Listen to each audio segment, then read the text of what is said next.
Welcome, and thank you for standing by. All participants will be in a listen-only mode until the question and answer portion of the presentation. During that time, if you would like to ask a question, please press star 1 and record your name when prompted. As a reminder, this call is being recorded. If you have any objections, you may disconnect at this time. Now, I would like to turn the call over to your host, Josh Finch. You may begin. Thank you. Good evening and welcome to NASA's Kennedy Space Center in Florida. I'm Josh Finch of NASA's Office of Communications. We're here to discuss NASA's SpaceX Crew-3 mission, the third crew rotation flight of a SpaceX Crew Dragon spacecraft on a Falcon 9 rocket to the International Space Station as a part of the agency's Commercial Crew program. Teams from NASA, SpaceX, and more just completed the flight readiness review for NASA's SpaceX Crew-3 mission, including Crew-2's return, and senior representatives here to talk about the mission are Catherine Leaders, Associate Administrator for Space Operations Mission Directorate at NASA Headquarters, Steve Stitch, Manager of NASA's Commercial Crew Program at Kennedy, Joel Montalbano, Manager of the International Space Station Program at NASA's Johnson Space Center, Holly Ridings, Chief Flight Director, Flight Operations Directorate at NASA's Johnson Space Center, William Gerstenmaier, Vice President of Build and Flight Reliability at SpaceX, Frank DeVena, Program Manager, International Space Station Program at ESA, and Junichi Sakai, Manager, International Space Station Program at JAXA. We'll start with opening comments from our presenters, and then we'll take questions. First, we'll start with Kathy. So here we are once again for a Crew FOR, and it strikes me as we were sitting here getting ready for a flight readiness review, and I love the fact that we always now start our flight readiness reviews with the crew that is getting ready for launch always kicks it off for us. And so Raja, Tom, Kayla, and Matthias were all sitting there and make sure that they're representing also their crew members on orbit, that we're going to be reviewing their return readiness also at that time. So we're also thinking about Shane, Megan, Aki, and Thomas coming home and recognizing that as we sat here today, we're reviewing the culmination of what Steve Stitch said was, you know, a fraction of the ton of work that both teams had done to get us to this point today. The team went through and did the joint SpaceX and NASA and our international partners reviewed the final launch readiness for our Crew-3 mission and also return readiness for our Crew-2 missions coming up. There were a few open items that will be being worked out this week. What was amazing to me was we're continuing to learn from our vehicles and learn from the missions, and these were actually things we learned from our most recent mission off of Inspiration 4. And so we continue to be very grateful for the learning that we are getting through our flights and the fact that the teams are working so well together and communicating so well together and so are able to address the risks that are on existing vehicles. So we have one open issue on the Crew-3 for the Crew-3 launch, which is we have a final qualification that needs to be wrapped up this week on a modification we made to the waste tank area, Mr. Gerstenmaier will be talking a little bit more about that. And we have some final structural analysis that needs to be done on the on-orbit weldment. That final coupon testing needs to be run. And both of those items will be closed out at our launch readiness review this week. So all parties were go today, obviously with understanding that we need to finish up those two open areas of test and assessment.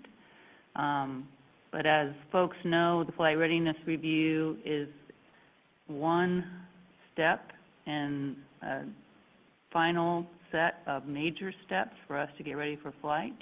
And this team will take each step carefully, and we'll be flying when we're ready to fly and returning our crew when we're ready to return the crews safely. Steve Stitch. Yeah, thanks, Kathy. Proud to be here representing the NASA and SpaceX teams. You know, as I said at the FRR, we roll up the issues and we bring them here to talk, but it's a huge testament to the teams working so hard in the middle of COVID over many, many months to get to the point where we're ready to go launch Crew-3 and also return Crew-2. As we talked about today in the FRR, we in the Commercial Crew Program have a little bit of work to do with SpaceX leading forward to flight. We did make a modification to the waste tank to remediate the problem that we saw on the Inspiration 4 vehicle, and as you said, that Inspiration 4 flight was really a gift for us.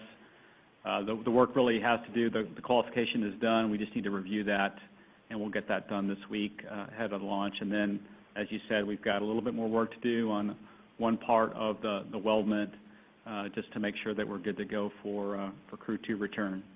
So we'll get that done.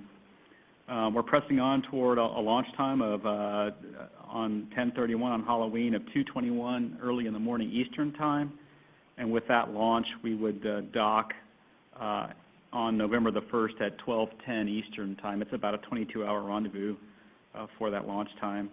And then we have backup opportunities should we need them on November the 3rd, 4th, and 5th, and various launch time for those days, so we're well set up. We'll start looking at the weather a little bit later on in the week. It's probably a little too early to speculate on the weather for Sunday's launch. You know, one of our themes is continue to learn, and we are learning a lot every time we fly. We will have on Crew-3 a new capability. In the event of a failure case, we put some software in for entry. If the flight computer were to fail, we have some software and something called a vehicle RIO that would take over and could keep the footprint safe for landing. Also on Crew-2 return, for the first time, we'll have the fly around. So we'll do a fly around of the ISS should the trajectory allow for that, and then we'll be able to photograph parts of the space station that we have not photographed before. So that's a new capability of the vehicle that we'll have on Crew-2 and Crew-3 as well. Crew-2 return, the earliest date for that would be if we launch Crew-3 on 10/31, we would go ahead and land on November the 4th.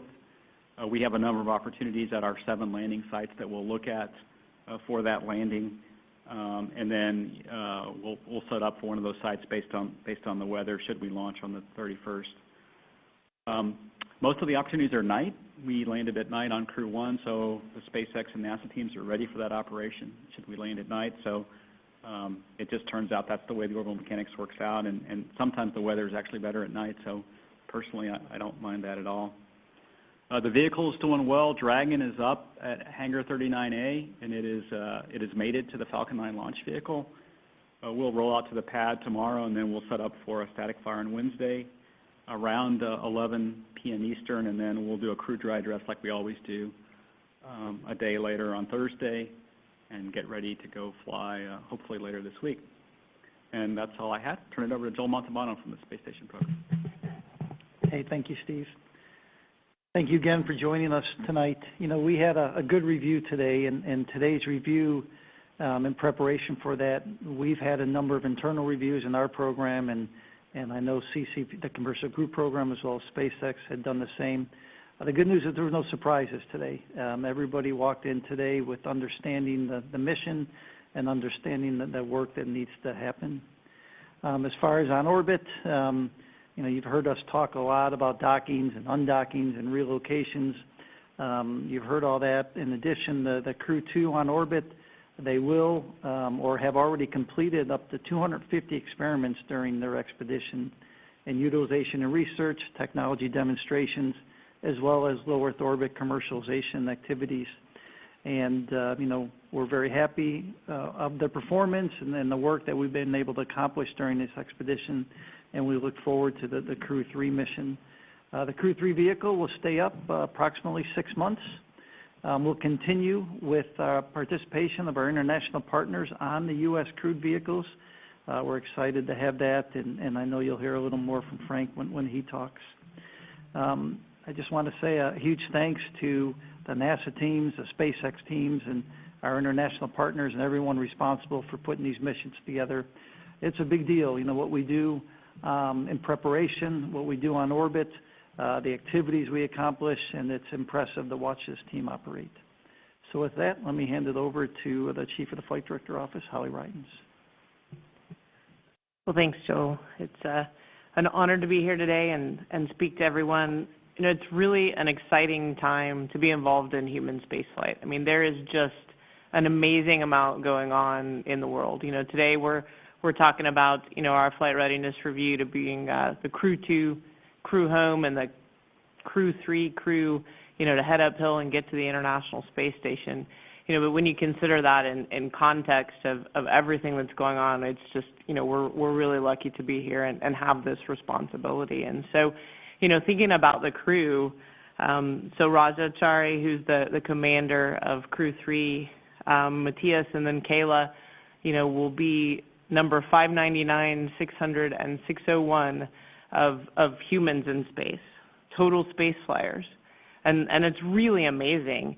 And so when Raja addressed us today, he said a couple of things. You know, one, space continues to be hard. We're going to cross the 600-person mark, and in some ways that's not a lot. But then in others, it is. They are now one of many. And so that number is getting big enough where, you know, you think about human spaceflight again as this global endeavor.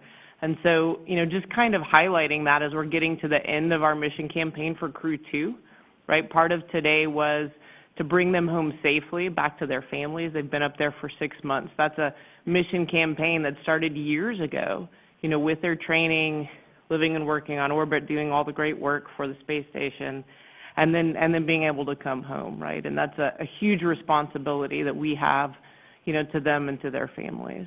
And then for Crew-2 to be starting on their mission, it also started a while ago with all of their training, and they're really excited.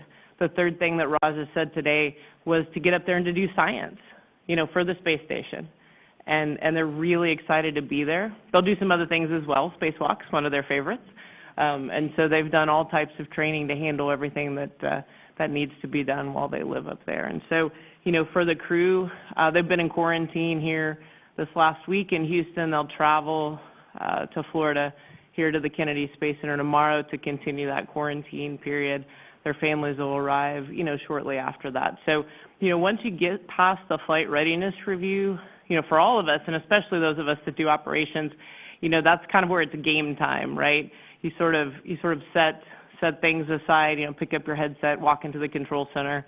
We'll do static fire here and get to see data off the vehicles, and so that's really exciting to see our vehicles kind of light up and become alive. And so, you know, as we make that transition, you know, we just have to continue to really be responsible and really be thoughtful.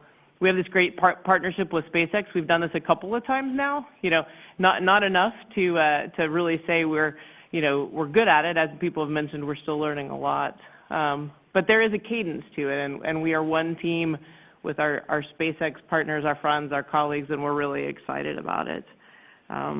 It's an exciting time to be in human spaceflight. And so I think with that, I'll hand it to Mr. Gerstenmaier. Thanks, Holly. Again, from my perspective today, the FRR was really thorough, and we discussed a lot of topics.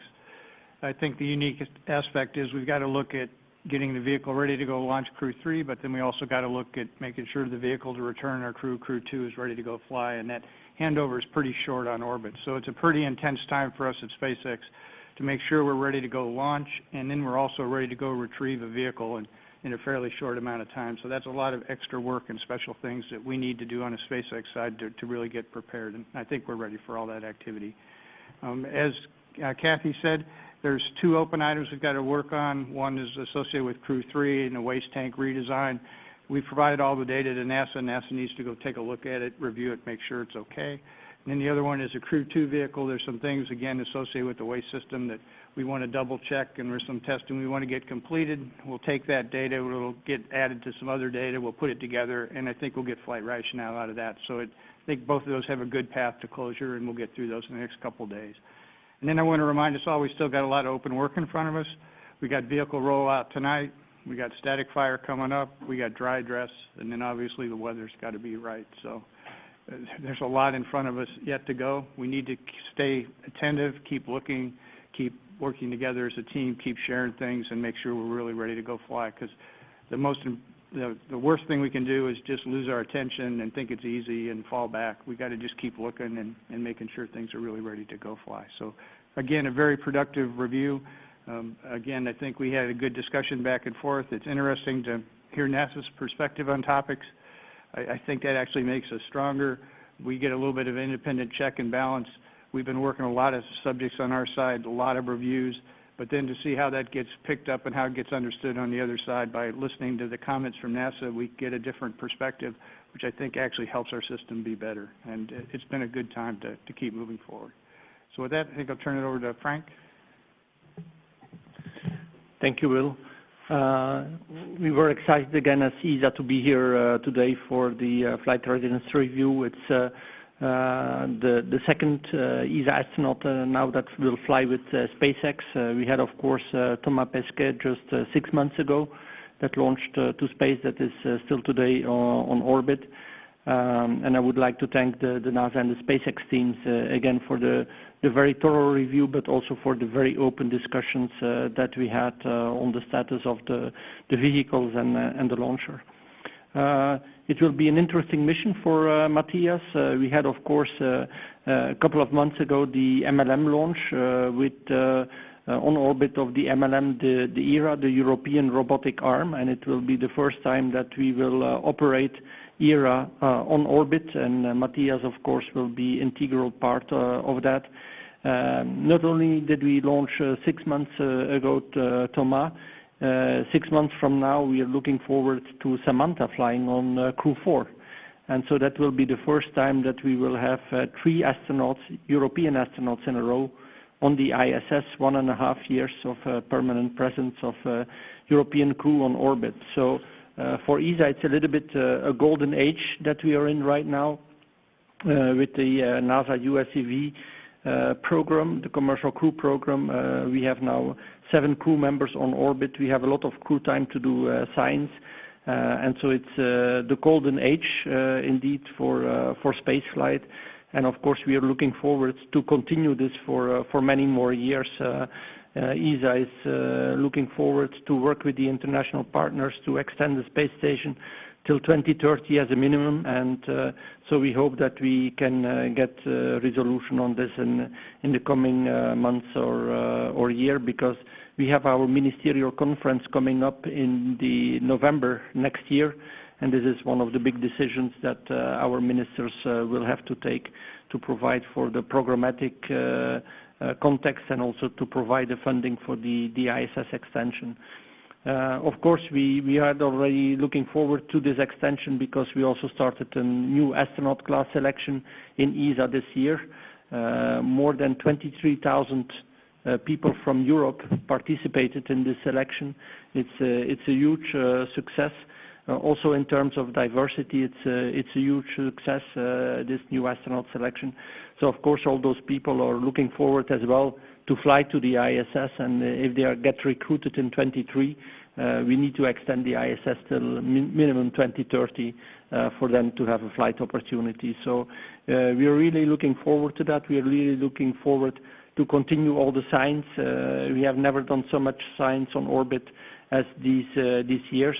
Matthias will also have a very big science package from our partner agency, DLR, which is the German space agency. So we're really excited to go fly.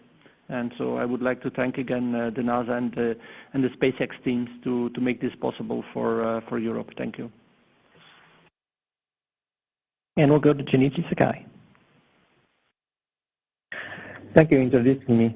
First of all, on behalf of JAXA, I would like to sincerely thank the NASA leadership, SpaceX, and all members who are working so hard for the Crew-3 launch and the Crew-2 return preparation and continuing ISS operation under the tough COVID situation. As reported earlier in the FRR, we have decided to go for the Crew-3 launch and Crew-2 return. Including astronaut Hoshida Akihiko Aki, is all ready for them. As a commander, Aki has led the Expedition 65-66 mission over 5 months. While there are a few Japanese ISS commanders, he became the second commander, and during his increment period, ISS has become more sustainable and attractive due to several improvements made by the EBS and with the new MLM modules installed by the Russian crew.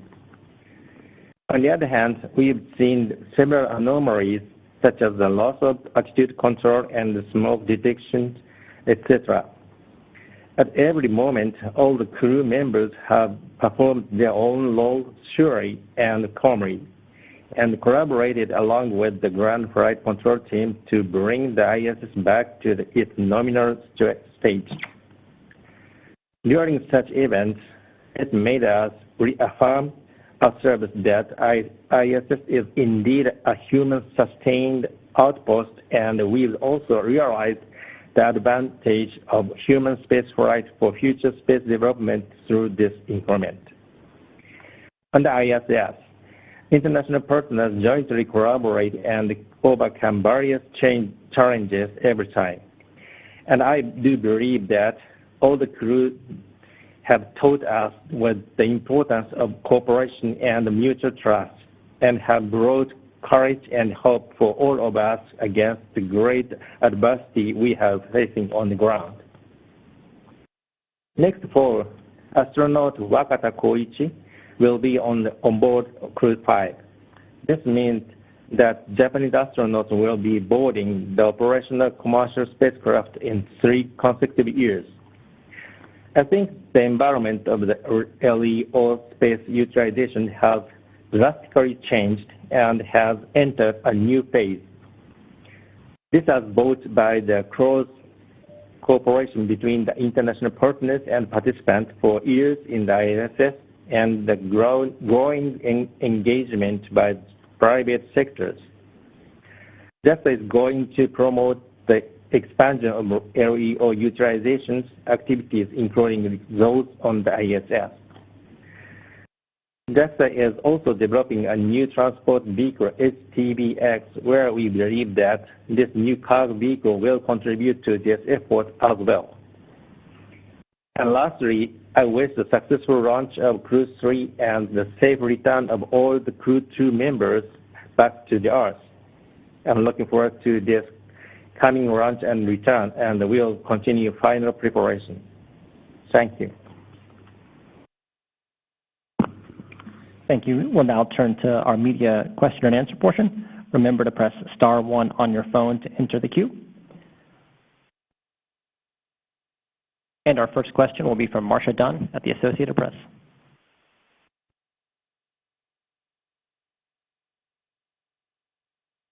I'm going to assume yes. Bill, this question's for you. I was wondering if you could please describe what exactly went wrong with Dragon Toilet during the Inspiration 4 mission and its effect on the crew, and also talk about your efforts to resolve the problem with the Dragon on the ground and the one in orbit. Thank you. Yeah, on Inspiration 4, there's a storage tank where the urine goes to be stored in the vehicle, and inside that storage tank, there's a tube that came unconnected or came unglued, and it allowed urine essentially to not go into the storage tank, but essentially to go into the fan system. That's what we saw in Inspiration 4. It had no impact on Inspiration 4 at all. We didn't really even notice it. The crew didn't notice it until we got back. When we got the vehicle back, we looked under the floor and we saw the fact that there was contamination underneath the floor of Inspiration 4. We then thought maybe there could be a similar type of problem on the crew vehicle on orbit, Crew-2. So we went ahead and looked on the vehicle on Crew-2, and yes, there was some indication of some contamination under the floor, and we've seen that. And then for Crew-3, we fixed this problem in the tank by essentially making an all-welded structure with no longer a joint in there that can come unglued and come disconnected. So that's basically where we are. So it's no impact to us at all. I think it shows us how important it is to get the vehicle back, to go look at it. We were able to disassemble the entire Inspiration 4 vehicle, understand exactly what the problems were, get that behind us, then take that information, allow the crew on orbit to use a borescope to confirm what the problem was potentially on Crew-2, make sure that there is no concern at all for a return. Those are the actions that we're carrying forward to finish that activity up, and we'll return the crew safely, and then we fix Crew-3, so it will not be a problem for us at all on Crew-3. So again, this is a chance for us to learn. One quick question for the vehicle on orbit. Is there any chance of corrosion, or, you know, if the urine was just pooling there all these months, I'm just wondering how that might have impacted the structure. Yeah, the concern would be potentially corrosion caused by a compound we put in the urine to remove the ammonia called oxone. We did extensive tests where we took aluminum samples and we placed oxone urine mixture on them, and then we put them in a chamber that mimics the humidity and temperature conditions on board Space Station, and we looked at the corrosion growth over an extended period of time, and we see that corrosion growth limits itself in the low humidity environment on board station, and the corrosion level is understood on the Crew-2 capsule. Also on Crew-2, the vehicle was used less. It was only used during ascent, where in the case of Inspiration-4, it was used for the full 3 days of the mission.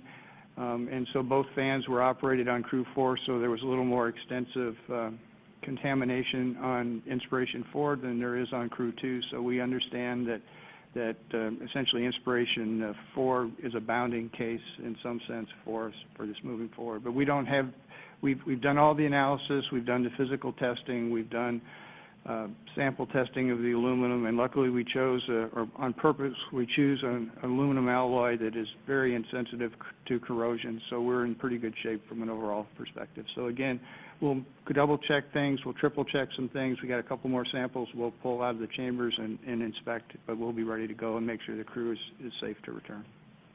Thanks a lot. Our next question is from Chris Davenport at the Washington Post. Oh, hey, thanks, everyone. I guess this is for Kathy or Gerst or Steve. Given that this is your third operational mission and fourth crewed mission with SpaceX, I wonder if you could just share any examples of how you're, trying to guard against complacency and really stay sharp. I mean, any discussion at FRR or memos that are being distributed, just looking for something that shows how you urge each other to stay focused and create that culture of safety that you always talk about. Thanks. I'll take it, and then Kathy or Bill can jump in. I think what we've tried to do is create this culture of learning, essentially, from every flight. And as Bill talked about with Inspiration-4, we've learned a lot from that flight already. We talked about looking at the parachutes from that flight. NASA, in partnership with SpaceX, we imaged the parachutes as they were deployed during landing, both the drogues and the mains. We recovered them. We look at them together. That's just one example of the kind of thing that we do. We did learn on that flight that there was a little abrasion item on the drogue parachutes that moved up a little bit. So we saw that happen. We inspected it post-flight. We learned that there's some stitching that could be enhanced. We went on the vehicle on Crew-3. The technician went in and stitched this up and added some protection there, and NASA watched that. So that's just one example of the kind of things that we're trying to do. We review all the data from the flights across all the systems and look at it, and what we're looking for is tiny clues or tiny imperfections, and somebody might look at a plot and wonder why did that temperature go up here or this pressure change here. And so you really just try to dig into all those sorts of things and try to understand those and then improve things and fly safely. That's the culture that I think SpaceX has in terms of a learning culture, an engineering culture, a test culture that NASA has also had in the past, and we embrace. Same thing on our side. We have engineers that dig into problems and look at the systems and make sure that we can continue to fly safely. I mean, Gerst talked about this at the beginning, right? He said, hey, it's through this partnership and that we're both having this healthy debate that helps create the culture, right? So it's us working together and coming in with different viewpoints, I think, also really helps us going forward. Benji shared a note that is sent out to every single SpaceX team member as they're heading into the final flight that says, hey, all of you out there, I love the fact that they call it paranoia reviews. All of you out there, think about this. We got to keep, and it has pictures of the crew on it and says, we got to really be going and thinking about everything out there and get yourself ready. And it's probably something we need to be thinking about too, but I really feel like it's this partnership and the fact that we come and look at problems, and not just a partnership with SpaceX and NASA, but a partnership with our international partners too, right? And so it's with all of us here kind of having these debates. I feel like, you know, we're really creating this culture of I think there's also a tremendous advantage when we get the hardware back to take a look at it. The fact that we got Inspiration 4 back, and then we could disassemble essentially the floor and then take a look and actually understand where the corrosion occurred on that vehicle, that gave us tremendous insight into what we needed to look for on Crew-2 on orbit. So that was important. And then every time we fly a Falcon and we get a Falcon back, we get a chance to go look at that data, and I think that actually helps make us safer. You know, as we're starting to fly some 11th flight boosters, they have a lot of flight time on them. Those are kind of paving the way, and we can start to see which systems maybe are a little weaker than other systems, and then we can go make changes and actually improve those. So by continuing to look at the hardware, look at the systems we get back, and continuing to fly, we can continue to keep learning and keep challenging each other to get better. Like in the case of this tube that we found that wasn't glued properly, we didn't stop there. We said, what other interfaces on this vehicle could have a similar glued interface that might be a problem? So we went back and we looked at other areas on the vehicle and reviewed all of the designs and all the qualifications for each and every one of those components beyond the life support system to make sure that we didn't have another similar problem like that glued joint. So that's the thing we challenge ourselves, is don't just focus on the immediate problem or just fix that problem. Look beyond that problem, and how could there be an underlying root cause or a fundamental issue that has broader implications that can help us all fly safe. So that's one way of challenging each other to stay hungry, stay paranoid, my words are stay hungry, to keep looking for new things or stay curious, and don't ever assume you know what's going to happen with the vehicle. As a reminder, to enter the question queue, please press star 1 on your phone. And our next question is from Mike Wall at space.com. Thank you for actually doing this. Appreciate it. Just to clarify, GERST is the only open issue. It's a related issue for both Crew-2 and for Crew-3. And is there any more work that needs to be done on the Crew-2 item by the astronauts in orbit, or is all of the work that remains on that item to be done on the ground with sort of data analysis and so forth? Yeah, all the data needs to be done on the ground. So there's some test samples we want to get, and then we need to look at those test samples and see what the data tells us. And I don't think it really changes our flight rationale. The flight rationale we have is strong, but then it will allow us to determine which pieces of that flight rationale are more important than other pieces of the flight rationale. So I think that'll help us get informed. And then the other one is on Crew-3, we made this design change where we go to this all-welded design. We provided all that data to NASA, and NASA needs to go review that and make sure that they're comfortable with that. But I thought what was very profound today was Joel Montalbano said in the review, as you're going through it, he said, you know, station's in a very stable condition, you know, and we are able to do anything else on orbit to get us going or be able to do any more work on the ground. And so we carefully sat here and said, is there anything else we need the crew on orbit to do to make sure? And there wasn't. And is there anything, and do we have the right set of work to do? But I thought that was just a great thing that Joel did, that he just kind of put it out there and make sure that, you know, there's no urgency here.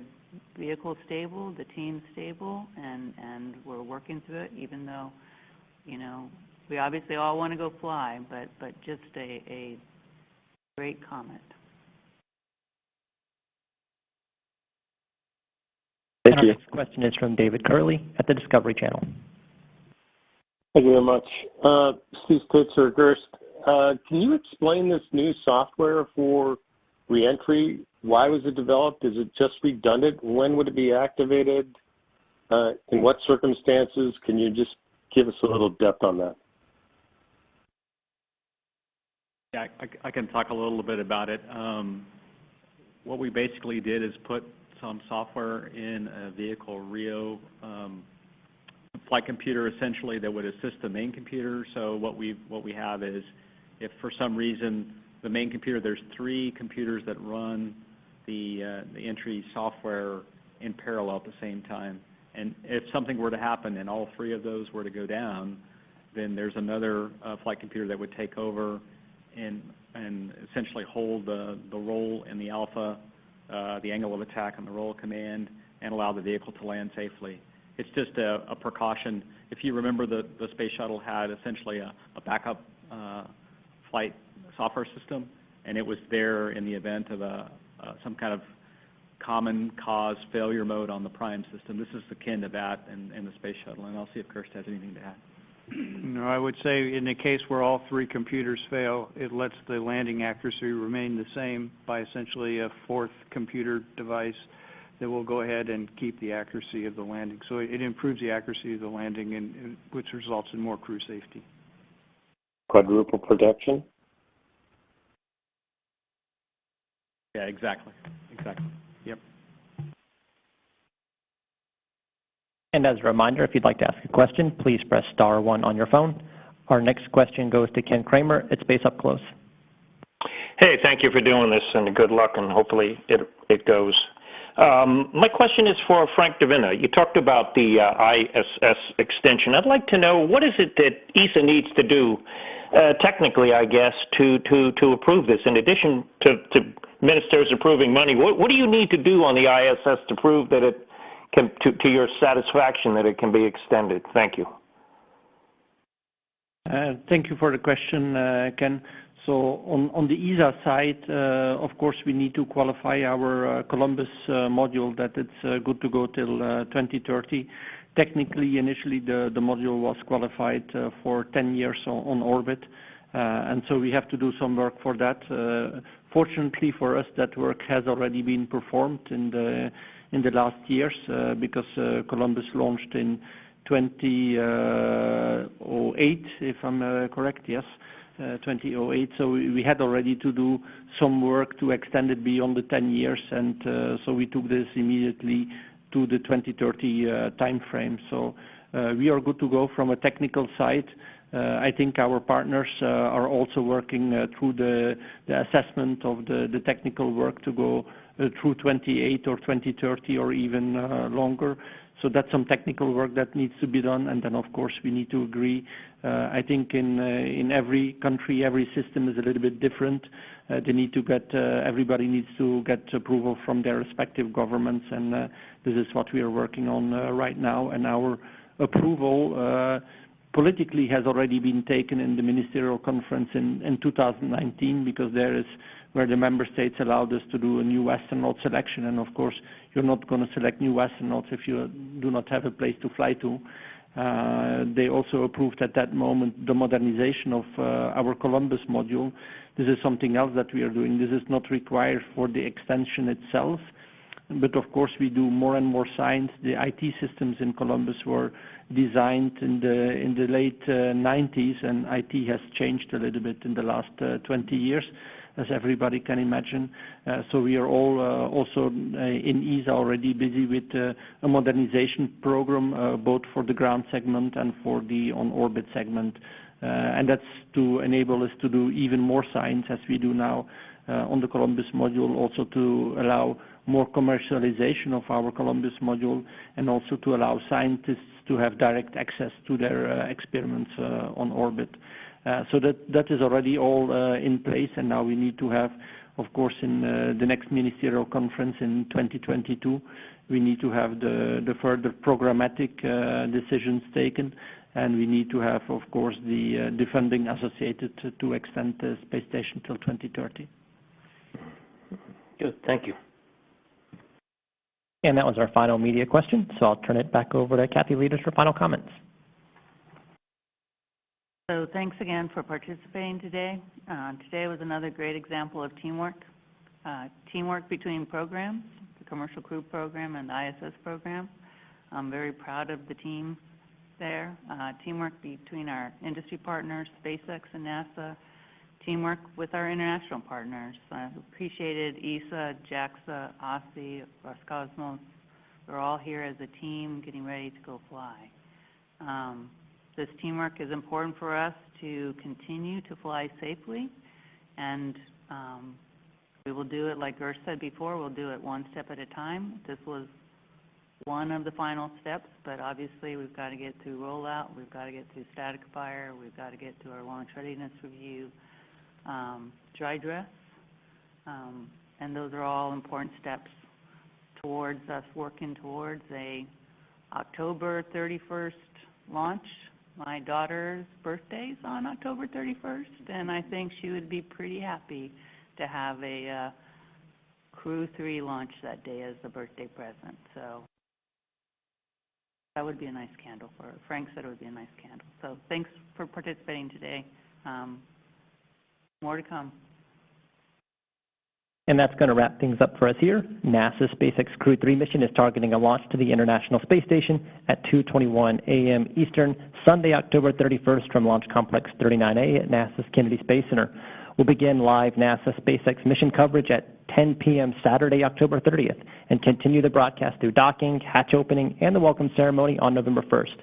Our next event for this mission is tomorrow, Tuesday, October 26th. You can join us on NASA television, the NASA app, and the NASA website about 1:30 p.m. Eastern when the crew arrives to Kennedy Space Center. We'll have more on this important mission, so follow us on the Commercial Crew blog at nasa.gov/commercial crew. Have a good evening. Thank you for your participation. This concludes today's conference. You may disconnect at this time. Thank you.